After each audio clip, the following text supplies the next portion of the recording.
രാജീവ് ഗാന്ധിയുടെ 80ാം ജന്മദിനമാണ് ഇന്ന്. ആരായിരുന്നു ഈ രാജീവ് ഗാന്ധി? അദ്ദേഹം ഇന്ത്യയുടെ പ്രധാനമന്ത്രി മാത്രമായിരുന്നോ? രാജീവ് ഗാന്ധി തീർച്ചയായും ആദ്യ വനിതാ പ്രധാനമന്ത്രിയായിരുന്ന ശ്രീമതി ഇന്ദിരാഗാന്ധിയുടെ പുത്രനാണ്.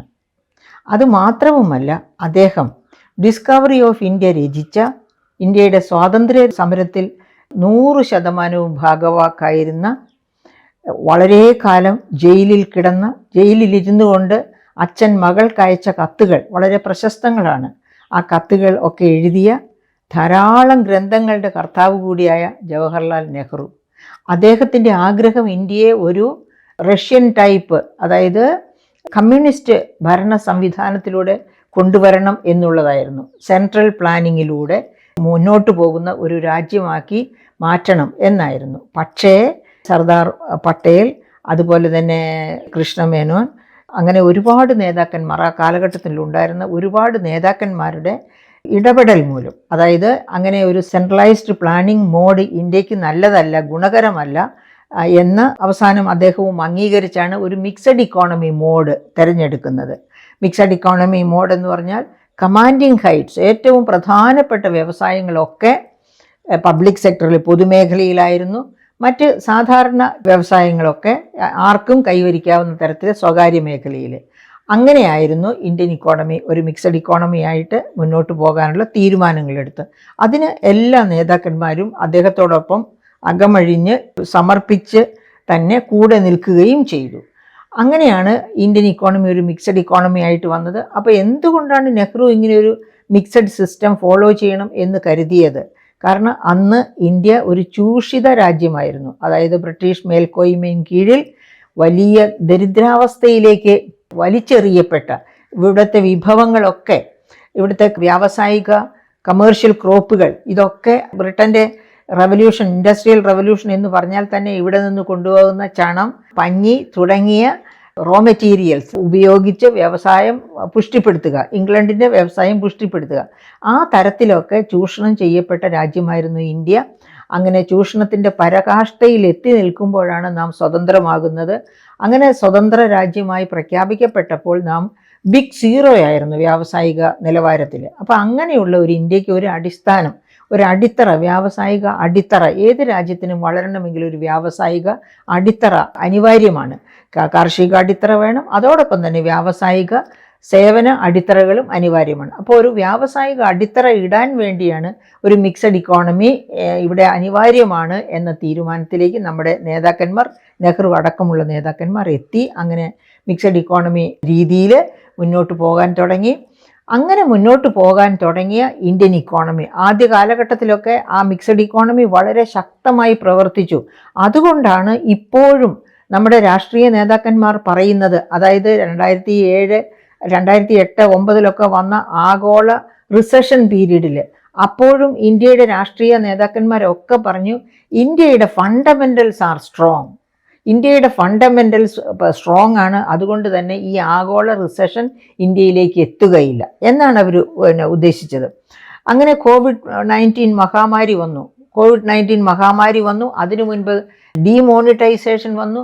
ഇതൊക്കെ ഛിദ്രശക്തികൾ തന്നെയാണ്. എന്നിട്ടും ഇന്ത്യയുടെ ബേസിന് കോട്ടം പറ്റിയില്ല.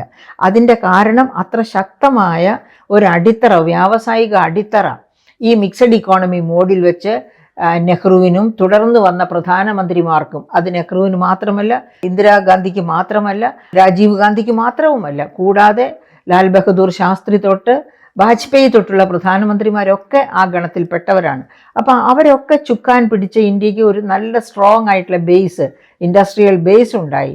എന്നിരിക്കലും 1970കളിൽ തന്നെ ഇഷർ ജഡ്ജ് അലുവാലിയയെ പോലെയുള്ള എക്കണോമിസ്റ്റുകൾ എഴുതി, ഇന്ത്യൻ ഇൻഡസ്ട്രി സ്റ്റാഗ്നേഷനിലാണ്, ഇന്ത്യൻ വ്യവസായ രംഗം സ്റ്റാഗ്നേഷനിലാണ്.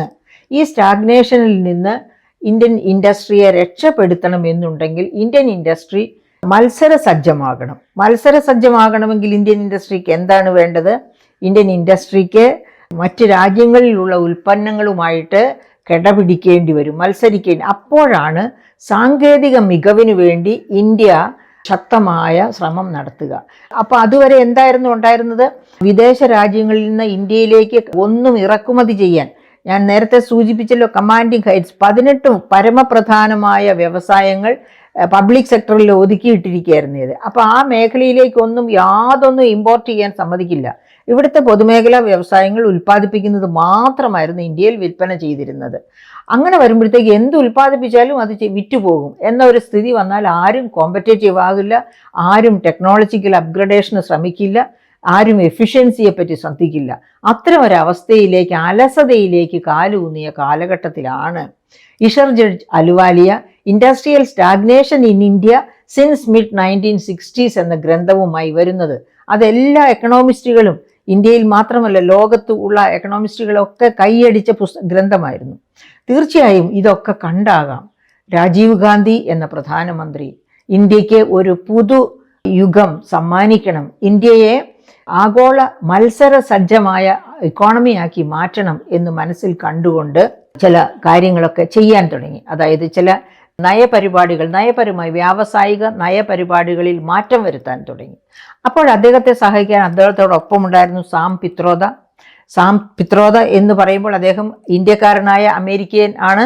അദ്ദേഹത്തിൻ്റെ പേരിൽ 100-ലേറെ പേറ്റൻസ് ഉള്ള ഒരു ശാസ്ത്രജ്ഞൻ കൂടിയാണ്. അപ്പോൾ സാം പിത്രോദ അദ്ദേഹത്തിൻ്റെ രാജീവ് ഗാന്ധിയുടെ വലതു കൈയായിട്ട് തന്നെ നിന്നുകൊണ്ട് ഈ നയമാറ്റത്തിന് വേണ്ട രൂപം നൽകാൻ സഹായിച്ചു.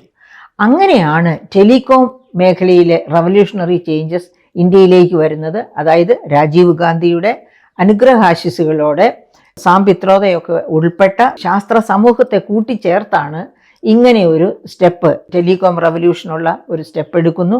അതുപോലെ തന്നെ പരമപ്രധാന വ്യവസായങ്ങൾ ഒക്കെ മത്സര സജ്ജമാകണം, അവയെ പതുക്കെ സ്വകാര്യവൽക്കരണ പ്രക്രിയയിലേക്ക് കൊണ്ടുപോകണം എന്ന ചെറിയ ശബ്ദങ്ങൾ ഇന്ത്യയിൽ കേൾക്കാൻ തുടങ്ങിയത് ആ രാജീവ് ഗാന്ധിയുടെ കാലത്തോട്. അതായത് ഒരു മോഡേൺ ഇന്ത്യയുടെ സൃഷ്ടിക്ക് വേണ്ടിയുള്ള ബേസ്മെൻ്റാണ് രാജീവ് ഗാന്ധി സൃഷ്ടിച്ചത്. ആ ബേസ്മെൻറ്റിൽ പിടിച്ചുകൊണ്ടാണ് 90-91 വർഷങ്ങളിൽ LPG, ലിബറലൈസേഷൻ, പ്രൈവറ്റൈസേഷൻ, ഗ്ലോബലൈസേഷൻ, ഈ മുദ്രാവാക്യവുമായിട്ട് നമുക്ക് മുന്നേറാൻ സാധിച്ചത്.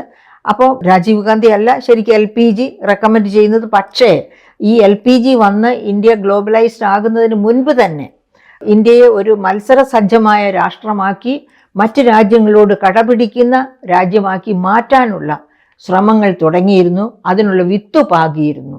അതാണ് രാജീവ് ഗാന്ധി നവ ഇന്ത്യയുടെ സൃഷ്ടാവായി സൂചിപ്പിക്കുവാൻ കാരണം. അപ്പോൾ ഇതിനൊക്കെ ക്രെഡിറ്റ് ഏറ്റെടുക്കാൻ പലരും ഉണ്ടായെന്നിരിക്കാം. പക്ഷേ യഥാർത്ഥത്തിൽ ആ നവ ഇന്ത്യയുടെ, ആധുനിക ഭാരതത്തിൻ്റെ ഉപജ്ഞാതാവെന്നോ അല്ലെങ്കിൽ നിർമ്മാണം തുടങ്ങി വെച്ച മഹാരഥനെന്നോ ഒക്കെ നമുക്ക് രാജീവ് ഗാന്ധിയെ പറ്റി പറയുമ്പോൾ പറയാവുന്നതേ ഉള്ളൂ. രാജീവ് ഗാന്ധിയുടെ കാലഘട്ടത്തിൽ തന്നെ വനിതകൾക്ക് നല്ല പ്രസക്തി, അതായത് അവരെ മുൻനിരയിലേക്ക് കൊണ്ടുപോകാനുള്ള ശ്രമങ്ങൾ ധാരാളമായി നടത്തിയിരുന്നു. നമുക്കറിയാം സോണിയാഗാന്ധി അപ്പോഴൊക്കെ ഒതുങ്ങി ഒരു വെറും കുടുംബിനിയായിട്ടിരുന്നവരാണ്. പക്ഷേ രാജീവ് ഗാന്ധിയുടെ മരണശേഷം അദ്ദേഹത്തിൻ്റെ ദൗത്യം എന്തായിരുന്നു, അദ്ദേഹത്തിൻ്റെ ഉദ്ദേശ ലക്ഷ്യങ്ങൾ എന്തായിരുന്നു എന്ന് കൃത്യമാക്കി മനസ്സിലാക്കിയിരുന്ന സോണിയാഗാന്ധി കോൺഗ്രസിൻ്റെ സാരഥ്യം ഏറ്റെടുത്തതിന് ശേഷവും നമുക്കറിയാം നന്നായി, അതായത് വളരെ ശക്തമായ രീതിയിൽ കോൺഗ്രസ് തിരിച്ചുവരവ് നടത്തി. രാജീവ് ജിയുടെ അസാസിനേഷന് ശേഷവും കോൺഗ്രസ് വളരെ ശക്തമായ തിരിച്ചുവരവ് നടത്തി. അങ്ങനെ തിരിച്ചുവരവ് നടത്തിയതിന് ശേഷം നമുക്കറിയാം ഇപ്പോഴത്തെ അവസ്ഥയിൽ ഭാരത് ജോഡോ യാത്ര, ഭാരത് ന്യായ് യാത്ര എന്നിവയിലൂടെ അച്ഛൻ്റെ മനസ്സ് എന്തായിരുന്നു എന്ന് കൃത്യമായി മനസ്സിലാക്കിയ മകനാണ് രാഹുൽ ഗാന്ധി. ഭാരത് ജോഡോ യാത്ര, ഭാരത് ന്യായ് യാത്ര എന്നിവയിലൂടെ മുത്തച്ഛൻ എഴുതിയ പുസ്തകം ഡിസ്കവറി ഓഫ് ഇന്ത്യ, അത് അദ്ദേഹം ഗ്രന്ഥരൂപത്തിൽ എഴുതി. രാഷ്ട്രീയക്കാരനായിട്ട് ഒരുപാട് ഇന്ത്യയെ കണ്ടിരുന്നു എങ്കിൽ പോലും അതിലേറെ ഭാരത് ജോഡോ യാത്ര, ഭാരത് ന്യായ് യാത്ര ഇവയിലൂടെ എല്ലാ മേഖലകളിലും നടന്ന് സാധാരണക്കാരനെ ചേർത്ത് പിടിച്ച് അവൻ്റെ വികാരങ്ങൾ എന്താണ്, അവൻ്റെ ജീവിതഗതി എന്താണ്, അവൻ്റെ ജീവിത നിലവാരം എന്താണ് എന്ന് മനസ്സിലാക്കി ഇന്ത്യക്ക് വേണ്ടി കരുക്കൾ നീക്കുന്ന പുത്രനാണ് രാഹുൽ ഗാന്ധി. അദ്ദേഹം നടന്നു കണ്ട ഇന്ത്യയുടെ ലാളിത്യം ഏറ്റുവാങ്ങി ലളിതമായ വസ്ത്രധാരണവും ലളിതമായ ജീവിത രീതിയും സ്വായത്തമാക്കി മുന്നോട്ട് പോകുന്ന ഒരു നല്ല നേതാവാണ് രാഹുൽ ഗാന്ധി. അപ്പോൾ രാഹുൽ ഗാന്ധിക്കും അച്ഛൻ്റെ 80ാം ജന്മദിനം ആഘോഷിക്കുന്ന വേളയിൽ രാഹുൽ ഗാന്ധിക്കും അഭിനന്ദനങ്ങൾ. അച്ഛൻ്റെ ഗുണങ്ങളെല്ലാം ഏറ്റുവാങ്ങി മുത്തശ്ശിയുടെയും മുതുമുത്തശ്ശൻ്റെയും അച്ഛൻ്റെയും ഒക്കെ പാതയിലൂടെ സഞ്ചരിച്ച് ഇന്ത്യയെ വളർച്ചയുടെ ഉത്തുംഗ ശൃംഗത്തിലേക്ക് കൈപിടിച്ചുയർത്താൻ രാഹുൽ ഗാന്ധിക്ക് കഴിയട്ടെ എന്ന് ആശംസിക്കുന്നു.